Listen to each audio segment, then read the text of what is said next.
Blog Talk Radio. Hello and welcome to Rave Reviews Book Club's Rave Waves Blog Talk Radio show by the book. I am your guest host, Beam Weeks, coming to you from Lansing, Michigan. And we got a crazy program for you today. As I said, I'm guesting for Marlena Hand, who is unable to be here as your host this week. But also, I have a special guest who is a fill-in for our actual guest, who was supposed to be author Lisa Morrow, who was not able to make it today. So literally at a very last minute, Stephen Gies has decided to join us from Alabama.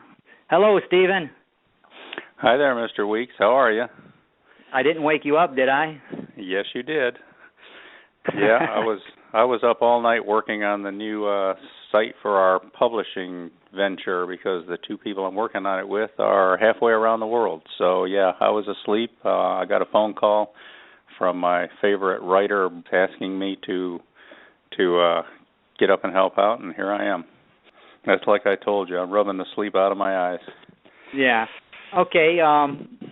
I first of all, I want to say thank you very much for doing this on a very last second. I must admit to everybody that Stephen is one of my mentors. He is my biggest mentor. If not for him, I probably wouldn't have a published novel. The publishing site he's talking about, Fresh Ink Group, they publish my books, and he's currently rebuilding the site. But before we get to Fresh Ink Group and talking about that stuff, tell us a little bit about you, Stephen. Give us your background. Well, okay. I used to be involved in a lot of things. I grew up in Michigan, went to the University of Michigan.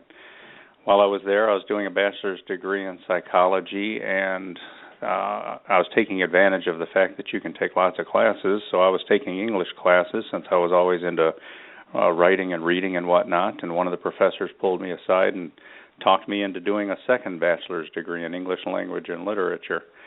Said that no matter what career you follow, no matter what you do in life, being better at communicating is always to your advantage, helps you succeed at doing things. Then I went on and did a master's degree at Michigan. I was in the doctoral program, but my interest shifted in education and community development because I was always into looking for trying to help out people and help people accomplish their goals or whatever, and that was a good way to establish programming in the community and stuff.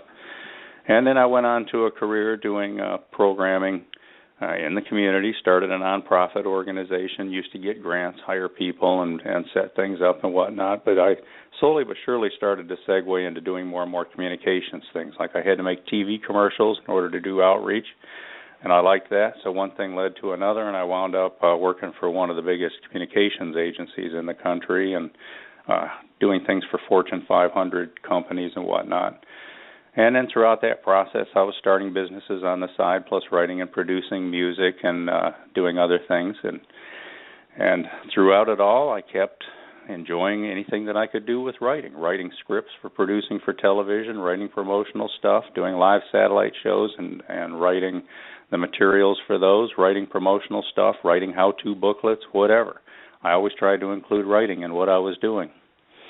Now, in our past conversations, you've told me about some of the stuff you've done in the past. You've had an opportunity to hobnob with some named people as well. I know that you've spent some time putting together programs that had named people. You want to talk a little bit about some of those people that you worked with? Well, a lot of those kinds of things are confidential. I think one of my favorites over the years was I did a lot of things for Chrysler. For Lee Iacocca. I tended to be kind of the guy who was nonconformist, so while everybody else had to shave every day, I was the one guy with the beard, so Iacocca always referred to me as, I want the guy with the beard working on this. But, we always try to have our fun, even when we have to try to fit in sometimes. But those days of fitting into the corporate environment are way past for me now. I mean, I had some serious family tragedies, lost most of my family, and wound up kind of handicapped in the process. So I'm down here in Alabama on the lake now where it's easy to go bass fishing, and I can take it easy. And what I wear each day is whatever I feel like wearing, and whether or not I feel like shaving is whether or not I feel like it. So it's a different lifestyle, and I'm kind of enjoying it. So I'm guessing you're living the life now, huh? Well, I'm living one version of it anyway. I mean, those in the RRBC and my other followers who notice my tweets, I like to every now and then send out shots. Like I'll go out in the bass boat in the evening just to do a little bass fishing and see these spectacular sunsets, and I just have to stop and take a picture and tweet that out and say this is where I think about my stories now. And I extended my Wi-Fi down to the porch swing on the boathouse, so I like to go down there with my laptop and just sit on the swing and look at the hills and look across the water and see the fish lapping at the surface or whatever, and just think of ideas and sit there and write.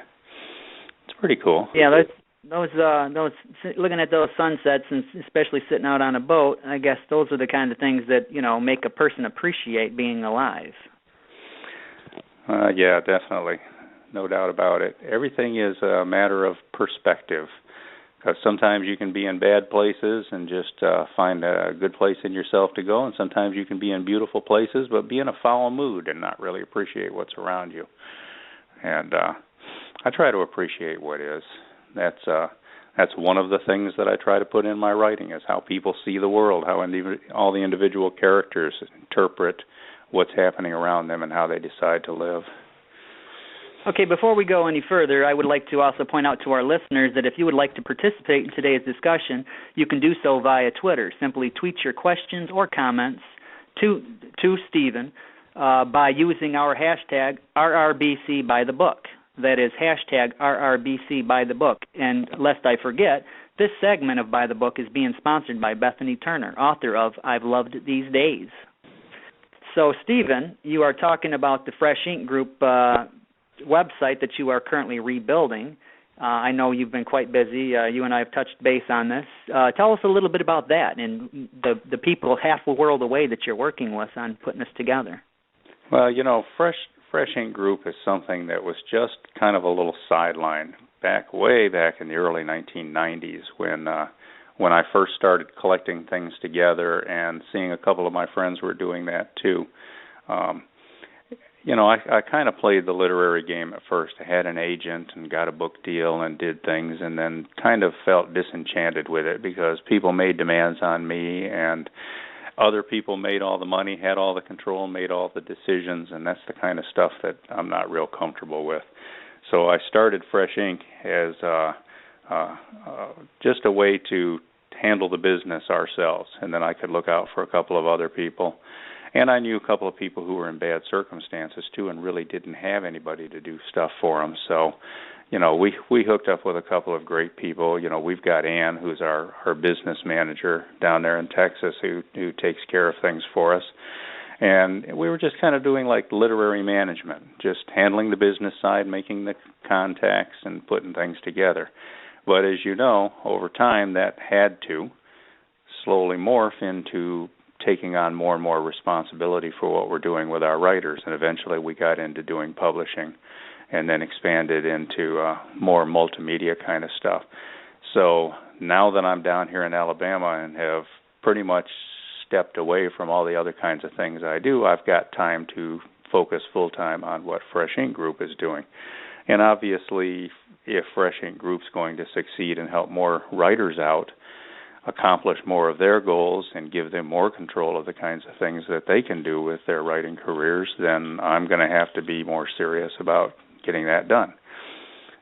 It's easy to do these kinds of things and lose money, which is something that I've mostly been doing. So we got to turn this a little bit more into a business and get hardcore about it. So we're upgrading everything. We're building all new websites. I'm going to be launching the G's Writer site, and I've put together a small team of people. My favorite is we've got a guy from Tennessee who's married to a Filipino woman, so he spends most of his time in the Philippines, and we're working with another person in Pakistan. So I sit up all night now so we can three-way Skype and work on these projects, and then have to sleep in a little bit late each day. But isn't that cool, the miracle of technology, where you can sit there and talk to people in totally different parts of the world and for one common project? It's just astounding. I mean, I have a person who lives 4 miles down the road for me that I'm helping her work on some things, and she's going to help me with some graphic stuff. And yet it's like, well, let's talk to Dan. And Dan is 13 hours ahead of us, so we have to be like, we can't talk to Dan. It's 3 o'clock in the morning where he is. So, yeah, it is kind of interesting. Things have changed a lot since back in the day. Jan Hawk on Twitter, she threw out a comment. She says, Fresh Ink Group. Great to put a face to the name. Couldn't agree more with getting away from the rat race, Stephen. Yeah, I hear it.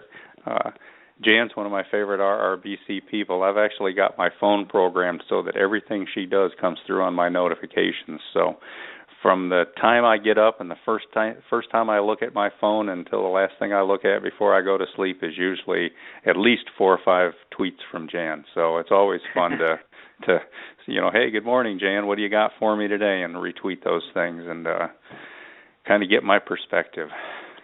Dan is definitely a supportive member of the RRBC. Oh man, we definitely appreciate all of her hard work, and I mean, I'd hate to start naming people because I obviously we're not prepared for today's show, or I would have had a little list here of people that I think we should definitely give shout outs to. But I try to do that through Twitter every now and then.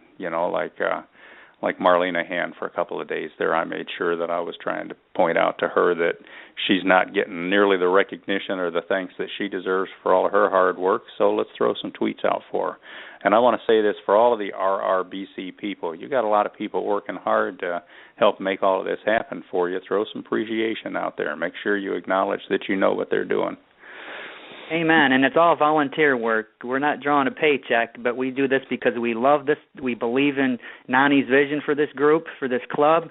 We believe in the people who are in this club, and we believe in where it's going. We think that this is going to be something that's going to just continue to grow, and it's going to become something of a monster, a good monster, though. Now, as I pointed out, you are my mentor. If it wasn't for you, there probably wouldn't be a published version of Jazz Baby or Slivers of Life, or half those short stories that are in Slivers of Life. That just your encouragement, keeping me going, and I want to say thank you for that. Shucks, I'm blushing. Now you've listened, or you've written several books. We'll talk about Papala Skies. That's the main one. But tell us a little bit about some of the other books that you've published. I know some of them, if I'm correct, some of them are no longer available as of right now. Well, like I said, I've never really been that serious about actually putting out books. Sometimes I've just written them for fun, and I've got a lot of things that I could kind of rework and publish again someday. Like I think one example you're asking about is I put out the Fixer series, and I wrote the first 3 books in that. Yes, that's what I'm talking about. And that's kind of a mystical adventure series. And I have actually, those are out of print now. And I've actually rewritten the first 2 and have done some work on the 3rd one again. Plus I've actually done a lot of work on putting out a graphic-supported version of the same characters when they were teenagers, because I like the idea of trying to get young people involved in reading more and more. Those of you who follow me on Twitter have probably noticed when I run across an example of those, I definitely throw a lot of support to the people who are reaching out and getting young people interested in reading. So the Fixer is one example of that, and Fresh Ink Group at some point will publish that series again too. It's kind of on my long list of things that I need to get going. So have you considered writing a young adult novel? Well, that's the one that I've thought about most, is the Fixer.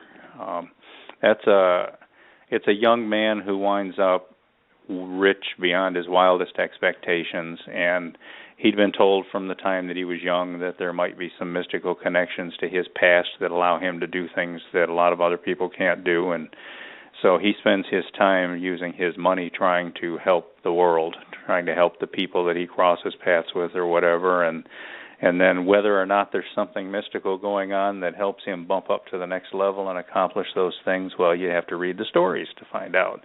but I try to make them fun and interesting. So that would probably be my first true young adult project. Is I want to do the version of him and his friend and his two friends and the guy that's raising them when they were young.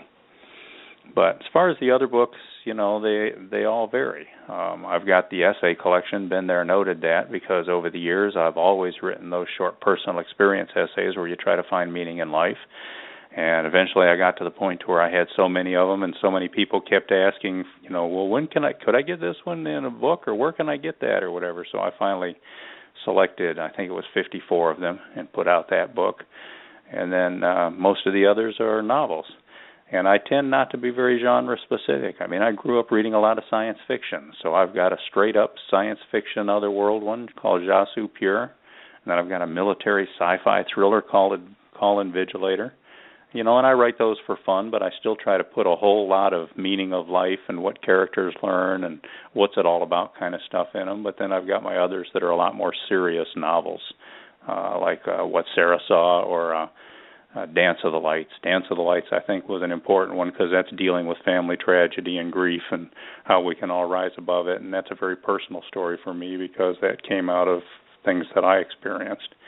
But Papala Skies, that's one of the fun ones, and I appreciate how our RBC has given that particular one a lot of attention.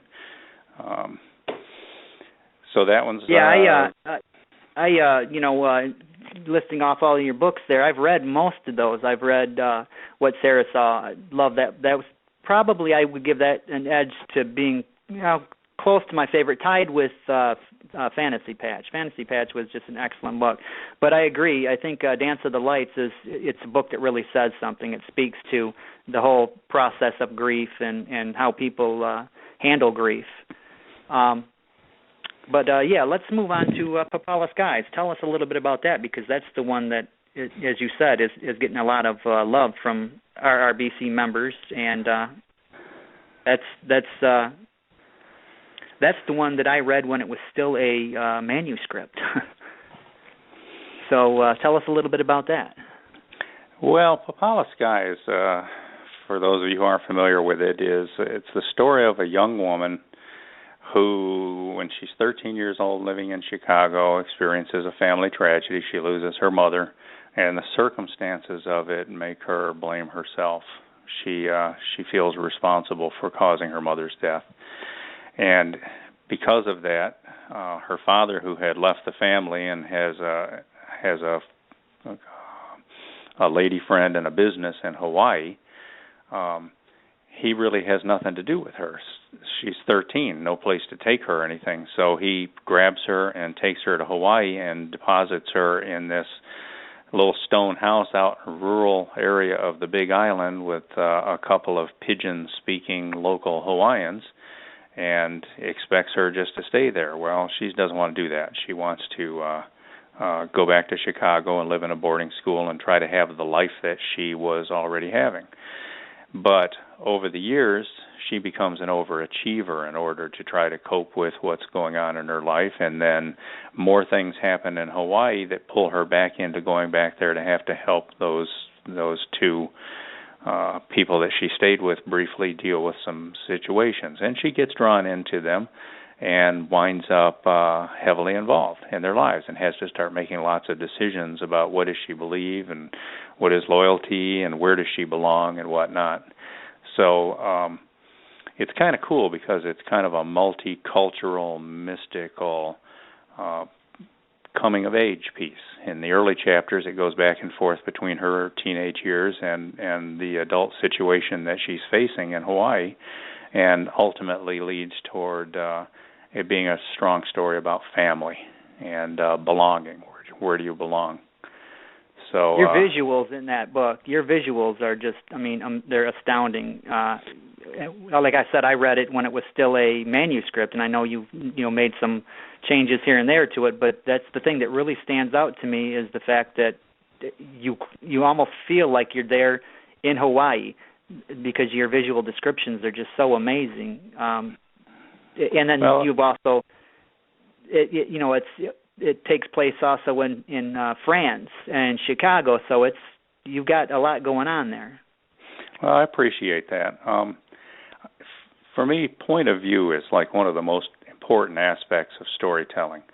And in this case, the entire book is from Rochelle's point of view, the young woman who the story is about. And every novel that I write in a different style, different narrative voice, different techniques, different approaches. So it's kind of hard to read a Stephen Gies and think, oh, well, all of his others are the same way, because they're not. I purposely try to stretch myself and try different things. In this particular one, I liked immersing the writing in Rochelle's point of view, because she, as a character, was the type who formed lots of impressions and associations. So where one person might step out on a cliff in Hawaii and look out and see things from a literal perspective, she would look out and she would associate them with the things that she knew from her life. She would hear the sounds in the trees, and it would remind her of when she was a child and would go to the symphony with her mother, and she would see things happen on the beach, and they would remind her of other experiences she's had. Even as an adult, she would ride the train into Boston, and she would look out and she would see that her world as a series of postcards and associate them with the places she had been. So in that book, I get a little descriptive, and I mean, I understand some people don't like very much description. They like to just hop from plot point to plot point to plot point, but for me it's important to understand Rochelle by seeing, feeling, hearing, tasting, smelling, sensing the world the way she does and the way she experiences it and senses it. It's an important part of her story, because that does change from the beginning of the book until the end of the book, and what she sees and how she interprets. And I think that's one of the cool things about life that I try to show through my characters in my book, is that the world you see and what you think it is and how you feel about it is going to change over time, inevitably. That's part of life. It's part of living. So I like to show how that happens with my characters. So yeah, Rochelle, there's a lot of description from her point of view, but on the other hand, if you pay attention, that's part of her story too. Which brings me to my next question. I already know the answer, having taken your writing workshops a couple of times. You outline. You don't write by the seat of your pants. No. You take a lot of time to study what you're writing, to do research as well. Tell us about your writing process. Well, I am a hardcore advocate of the outlining. That Gies Writer series of how-to things, I put 4 of those out, and I have like 15 or 20 of them written that I need to get around to polishing and putting out at some time soon. And oddly enough, I looked at royalties yesterday for the first time in a long time, and those things are selling better than my novels. But I have one written on how to outline, which I do want to get out there one of these days, to underscore the fact that I am a hardcore advocate of it.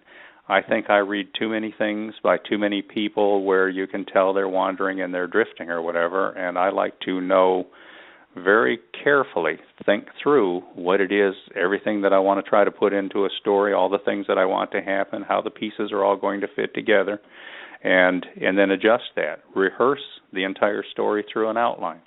Decide early on that, oh, wait a minute, I think this should happen, and then this will change that. Then you can go through your outline and insert different things and make your changes or whatever, so that when it actually comes time to write, you can spend your energy not trying to decide what happens next, but finding the coolest, cleverest, neatest ways to say what you already know is going to happen next. And that doesn't mean that there's not room for improvisation or for adjusting your outline, because I do that a lot. It's just that I like to have that roadmap pretty clear in advance when I go. And I know a lot of people say that stifles them, and hey, more power to you, whatever your writing process is that works for you. But I'm an organizer. I mean, I spent too much of my career with people handing me millions of dollars and saying, now what exactly are you going to do with it? And if you can't tell them exactly, they don't give you those millions of dollars the next time. So your job basically helped influence your approach to writing as well, because you need to know these things in advance. Yeah, well, know, one does the other does one. Yeah, well, I like I had pointed out, I've taken your writer's workshop a couple of times back many years ago, and I was a seat of the pants kind of writer, and then I started to outline. I'm not as big of a stickler on it as you are, but I have to have the bones. The bones of the body has to be laid out. Then I flesh it out, and that's where, with the improv that you're talking about, that's where the improv fills in the flesh, the muscle, and the sinew of a story. Well, let me see here. I'm going to go over here to Twitter for a second. There was a comment here that I wanted to get to. And, yeah, folks, we are winging it today. No script. This is what it sounds like to have no outline. I see Shirley Slaughter has tweeted. That's my lady Shirley. I like what she's doing, too. It seems like we should take one of these shows sometimes and just shout out to all these great RRBC people. There are so many of them. I mean, as you know, you only recently got me involved in RRBC, and I'm spending probably more time on Twitter, for example, than I have time for, because it's kind of hard not to when you see all these great people and what they're doing and what they're promoting, and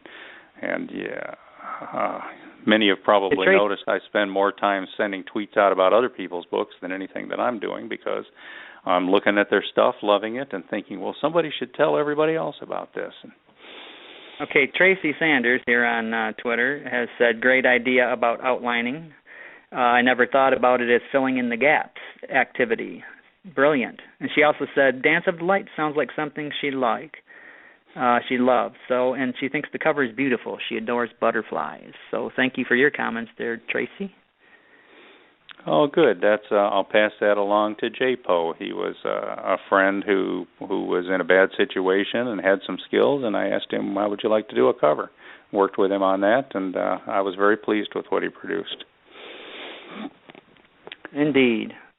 Okay, well, I guess we're going to wrap this up. As I said, we're just doing this without a script. I got a couple of handwritten notes here.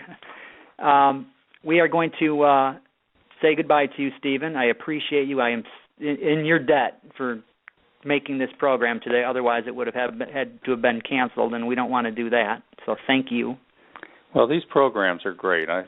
Anything that we can all do to make sure we listen, check the archives, listen to the back ones, help out, participate, anything that we can do is great. And I think we all appreciate you stepping in at the last minute like this.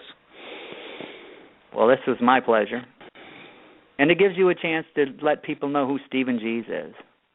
But Stephen Gies is out there, and he is an amazing writer. I've known this man for about 16 years now. I've read the majority of what he's written, and he's an excellent writer.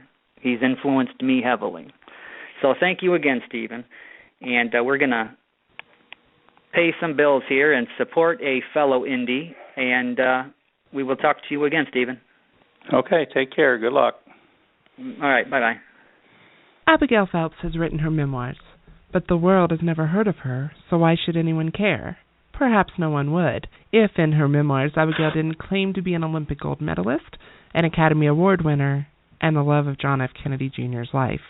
In I've Loved These Days, Book 1 in the Abigail Phelps trilogy by Bethany Turner, we get to know Abigail as what her psychiatrist professes her to be, a lonely woman caught up in her own delusions. But we can't help but get caught up right along with her. And just when we think we have it all figured out, we learn that there's more truth to Abigail's story than we ever could have suspected, and that in reality, the truth is the most difficult of all to believe. From the Kennedys to George Clooney, ice dancer Christopher Dean to Robert Redford, they all play a role in Abigail's story. The challenge is separating the delusion from the reality. Available on Amazon in paperback and ebook, I've Loved These Days will have you questioning what you know to be true and loving every minute of it. I've Loved These Days by Bethany Turner. Put aside all you think you know and jump into the greatest love story the world has never known. And that is it for this week's show. Tune in again next week. And again, thank you to everybody who tuned in, who supported us during this little bit of with a hitch in it. And you made it a little bit easier. Take care. See you later.